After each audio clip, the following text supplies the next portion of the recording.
예, 시장이 여전히 살얼음판을 달리고 있는데요. 이럴 때일수록 이제 시장의 중심을 잡는 게 중요하고요. 오랜 투자의 경험을 가진 분들의 목소리가 기대가 됩니다.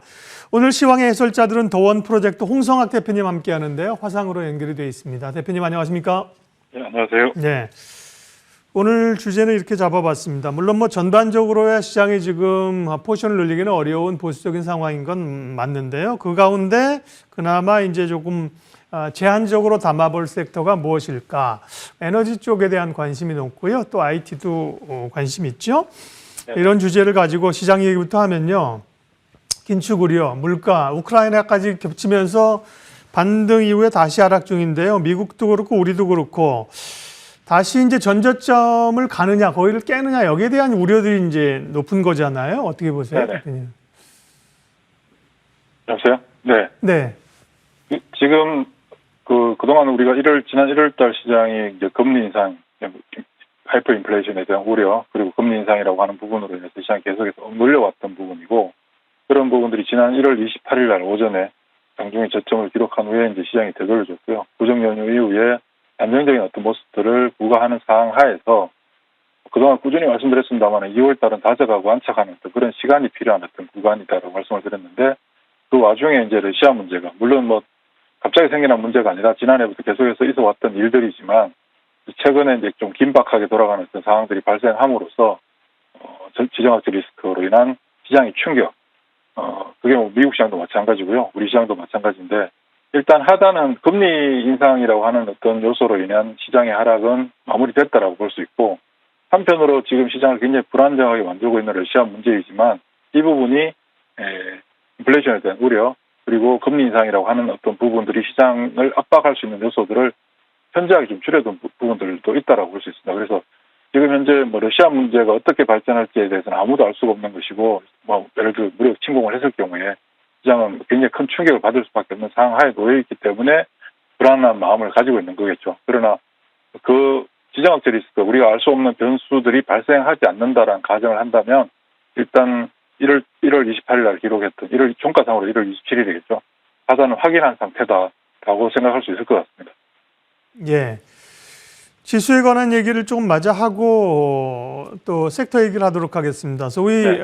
그러다 보니까 이제 주가는 항상 오를 때 더 오르고 떨어질 때 더 떨어지는 이제 오버슈팅, 언더슈팅을 하지 않습니까? 그러다 보니까 네네. 기준을 잡으려고 소위 뭐 PBR로, PR로 해서 이 정도는 단단한 바닥이 된다. 우리가 뭐 락바텀이라는 영어 단어를 쓰고 있는 건데요. 네네. 그렇게 보면 우리가 좀 물론 더 떨어지고 더 오를 수 있지만 기준선으로 좀 잡을 수 있는 지금 우리 체력에 맞는 지수대는 어느 정도인가요? 사실 지수를 가지고 지수가 몇 포인트까지 올라갈 수 있다, 몇 포인트까지 내려갈 수 있다, 뭐 이런 부분들은 사실 굉장히 알 수도 없고 의미도 없는 어떤 부분이라고 할 수 있으나, 어차피 가격이라고 하는 어떤 부분으로 움직이는 게 주식시장이고 그 가격들을 모아놓은 게 이제 지수이다 보니까 어느 정도 유추는 해볼 수 있겠죠. 현재 코스피 지수 같은 경우 하단에 자리 잡고 있는 지수는 2,596포인트에 자리 잡고 있고요. 2,598포인트. 이 가격은 웬만해서는 밀리지 않는 그런 지수들이라고 볼 수 있습니다. 그러니까 얼마 전에 지난 1월 28일 날 기록했던 가격과 그렇게 큰 차이가 발생하지 않고, 어제 종가상으로 뭐 계산해 본다 하더라도 약 한 3.9% 정도, 그러니까 지수가 3.9%면 굉장히 큰 부분이기도 하지만 최근에는 하루에도 왔다 갔다 하는 어떤 부분들이기도 하죠. 하단의 2,598포인트는 특별한 경우가 없는 한 지켜질 수 있는 가격대라고 볼 수 있고요. 코스닥 지수 같은 경우는 오늘 현재 가격이 856포인트인데 역시나 835포인트는 정말 어려운 가격이다, 지수가. 그런 어떤 하단에 탄탄하게 받쳐주고 있는 가격대에 현재 근접해 있는 상황이고요. 지금 현재 시장의 키는 러시아가 가지고 있는 어떤 부분들인데, 러시아 문제에 따라서 시장 분위기가 완전히 달라질 수 있겠지만 시장의 방향을 돌려주는 상황이 만들어지게 된다면 현재 코스피 지수 2,707포인트가 기록되고 있는데 2,908포인트까지 한 200포인트 정도는 아주 쉽게 움직일 수 있는 어떤 영역대에 있고요. 코스닥 지수 같은 경우도 927포인트까지는 아주 쉽게 저항감 없이 움직일 수 있는 그 지수대라고 볼 수 있습니다. 이제 그 가격대까지 도달한 후에 다져가는 시간, 그리고 새롭게 도전하는 가격대들이 또 나오겠죠. 현재로서는 시장에 대한 압력은 있으나 하단으로 갈 여지보다는 상승의 룸이 더 크다라고 볼 수 있겠죠. 현재로서는 그렇습니다. 이익을 기준으로 한국 시장은 PER 10배, 자산 가치로 PER 1배 얘기를 많이 하는데 어떤 분들은 아니 그거보다 더 떨어지는데 아니 떨어질 수 있죠. 근데 지나고 보면 그런 네. 기준들을 하회하는 기간이 그리 오래지 않고 역사적 경험들이 기회를 줬다는 걸 다시 한번 상기시키는 거고요. 다만 뭐 지금은 어려운 국면이라 귀에 잘 안 들어오실 거예요. 섹터 얘기를 하도록 하겠습니다. 네. 안 그래도 이제 물가 인플레이션 금리 인상은 기정사실화 된 거에다가 지정학적 리스크까지 나오면서 유가 상승, 에너지 업종에 대한 관심이 계속 높아지는데요. 네. 제한적인 섹터로서의 에너지에 대한 투자는 유효할까요? 지금 현재 그 유가를 보면 그 해외 주요 그 증권사들에서 얘기하기로 유가 100불 시대 맞이해야 된다, 준비해야 된다. 그리고 여차하면 150불까지도 갈 수 있다는 얘기들이 나오고 있는데 최근에 유가 움직임을 보면 중요한 가격대들이 있거든요. 86불, 92불, 97불, 그다음 이제 107불이라고 하는 가격들이 있는데 최근에 지난주 우리가 이제 미국 정부에서 러시아가 16일 날 우리 한국 시간으로 이제 내일인데 수요일 날 러시아가 우크라이나를 침공할 것이다라고 이제 정부 차원에서 발표가 됐고 최근에는 정부 관계자들의 트윗을 통해서 러시아에 대한 어떤 상황들 실시간으로 이렇게 알려주는 회개한 어떤 그런 모습들을 볼 수 있는데 이런 어떤 상황들이 발생했다라고 가정을 한다면 유가는 아마 지난주 금요일 날 100불을 넘어서는 모습들을 보였어야 된다라고 생각이 됩니다. 그럼에도 불구하고 100불대 가격을 넘어서지 못하고 상단에 있는 가격 96불 전후에서 왔다 갔다 하고 있고 그리고 실제 최근에 유가의 상승이 단순한 공급 감소 요인들에 의한 어떤 유가 상승이 아니라 실질적으로 원천적인 수요 증가에 의한 유가 상승이 전개되고 있는 상황이기 때문에 구조적으로 유가가 올라갈 수밖에 없는 환경하에 놓여 있는 거죠. 그런 상황에서 지정학적 리스크까지 발생해 줬다면 유가는 단기간에 급등하는 굉장히 큰 폭의 상승을 보였어야 되는데 유가의 움직임을 촉매제 역할을 할 수 있는 어떤 그런 지정학적 문제가 발생했음에도 불구하고 상당 가격을 쉽게 넘어서지 못하는 모습을 보였다는 점은 유가가 쉽게 100불 시대에 돌입하기는 좀 어렵지 않나라는 생각이 들고 우리가 이제 가정할 수 있는 최악의 상황 러시아가 내일 이제 우크라이나를 이제 무력 침공을 해서 전 세계가 굉장히 공포에 빠지는 어떤 그런 상황이 발생한다면 유가는 단기간에 107불까지는 상승할 수 있을 거라고 보여집니다만은 그것도 단발성이다. 그래서 현재 최근에 러시아 문제로 인해서 발생했던 천연가스 급등 그런 부분들이 우리 시장에서 중소형 가스주들의 가격 레이팅을 가져왔고 유가의 상승이 전반적으로 화학주들, 정유주들한테 영향을 미치고 있으나 과거 우리가 2006년, 2007년, 8년도에 겪었던 고유가 시대에 보였던 그런 산업재들의 광범위한 주가에 반영될 모습들은 현재 나타나고 있지 않다라는 그 측면을 감안한다면 지금 현재 단순히 지정학적 문제 그리고 수급적인 어떤 측면으로 인한 유가 상승에 기인한 에너지 관련주에 대한 접근은 그다지 썩 좋은 방법은 아니다라는 생각이 들고요. 이미 좀 늦은 감도 있고 그리고 결국 모든 어떤 내용들이 최종적으로 반영된 게 가격인데 가격이 움직일 수 있는 요소가 발생했음에도 불구하고 가격의 반응도가 크지 않았다는 점은 그 요소가 줄어들게 됐을 때 가격이 반작용 현상이 크게 나타날 수 있는 부분들이 있겠죠. 그런 측면을 감안한다면 근데 굳이 에너지주에 대한 어떤 접근은 시도할 필요가 없다라는 생각이 들고 그 이유 중에 하나는 그 외에 나머지 종목들도 굉장히 좋은 가격을 많이 보여주고 있다는 점이시겠죠. 아무래도. 예. 시각이 좀 다른 겁니다. 이제 투자자들도 이제 그걸 보는 이유가 시장 전체적으로 어려우니까 공략하기 네네. 어려우니까 제한적으로 에너지를 보는 건데요. 그러게요. 제 주변에서도 트레이딩 하시는 분들은 100달러까지 간다고 치들 여기서 이제 얻을 수 있는 이익이 얼마나 되느냐 그런 네네. 시각들은 저도 들었습니다만 에너지주에 대해서는 선반영된 측면도 있고 추세적으로 여기가 트렌드를 형성하면서 쫙 가기는 어렵다. 그 정도로 네. 이해하고요. 그러면 시장에 또 좀 제한적으로 노릴 만한 섹터가 기관들은 리오프닝주를 많이 담고 있고 외국인은 IT 반도체인데 IT 얘기부터 좀 하겠습니다. IT 반도체 쪽은 지금 상황에서도 여전히 좀 투자가 유효한 주도 섹터 범위 안에 들어 있습니까? 그렇죠. 지금 현재 우리 상장된 종목들 전체적으로 보면 제가 전부 다 알 수 있는 건 아니지만 실적의 개선율이 가장 그래도 그나마 양호하고 상대적으로 우수한 어떤 실적을 보여주고 있는 대표적인 기업군이 우리가 알고 있는 반도체, 소재 장비 부품 소부장이라고 얘기하는 종목들이고요. 그리고 실제 상단에 자리 잡고 있는 삼성대 하이닉스도 견조한 어떤 실적을 부각하고 있는 중이죠.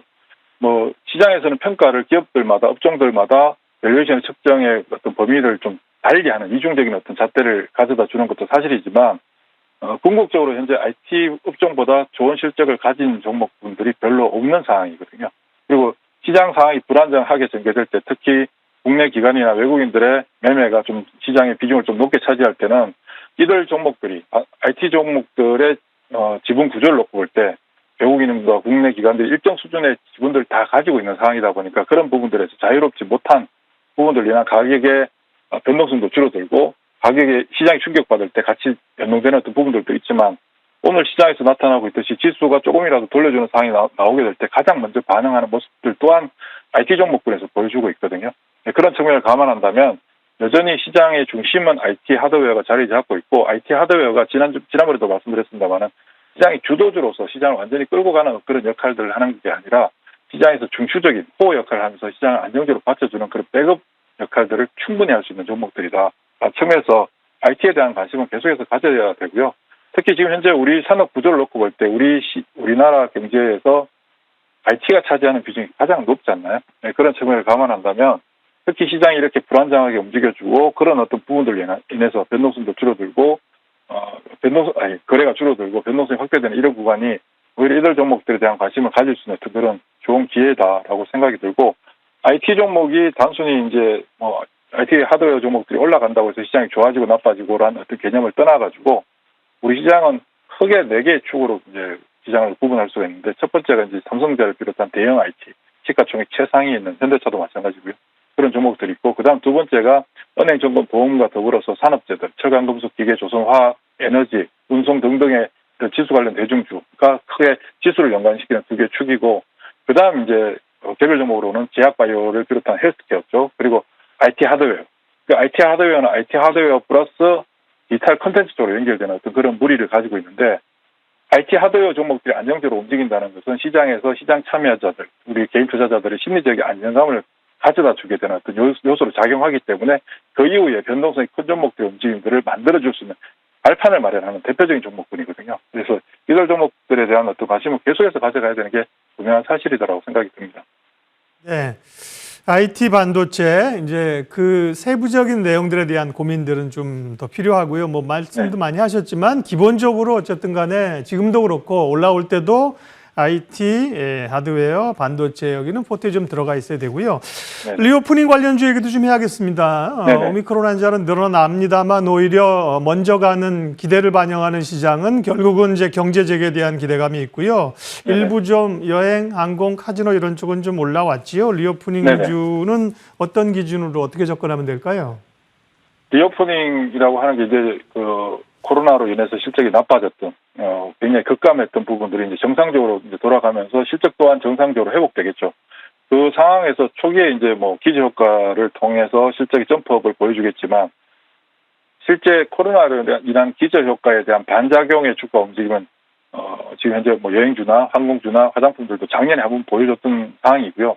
지금부터는 이제 본격적으로 실제 리오프닝 이후에 실적으로 어떤 증명을 해야 되는 어떤 상황들이 만들어지겠죠. 가장 빨리 회복될 수 있는 것은 아무래도 저도 마찬가지고 대부분의 국민들께서 여행도 못 가고 여행 가고 싶어 하시잖아요. 그런 부분들을 감안한다면 아무래도 여행 관련된 종목들이 가장 빠르게 반응을 할 것이고 특히 이들 종목들의 가격들이 굉장히 많이 낮아져 있는 상태에 있고 그렇다고 해서 기업 내재 가치가 나쁜 건 아니나 단기적으로 실적들이 악화된 상태에서 실적이 회복되는 어떤 측면으로 돌아간다면 이게 이제 주식시장에서 가장 좋아하게 되는 턴어라운드에 해당되는 대표적인 종목이 되겠죠. 문제는 이제 그 이후의 상황인데 아직까지 그 이후에 대해서 우리가 예단할 수는 없는 상황이지만 첫 번째로 접근한다면 여행주, 항공주 지금 시장에서 반응하고 있는 종목들이 대표적일 것이고 이 부분들이 마무리되고 나면 이제 소비재와 연결된 부분들 실제 이제 여행을 간 후에 여행을 하고 이런저런 소비를 하는 과정 속에서 소비를 할 수 있는 대상이 되는 게 대표적인 우리나라의 K-뷰티라고 하는 화장품이 되겠죠. 특히 이제 여행 중단으로 인해서 가장 큰 타격을 받았던 대표적인 업종이기도 하기 때문에 저런 종목들은 오히려 이제 화장품 같은 경우는 여행이나 항공주보다 좀 더 생명의 연장력이 좀 더 길어질 수 있는 그런 상황에서 접근을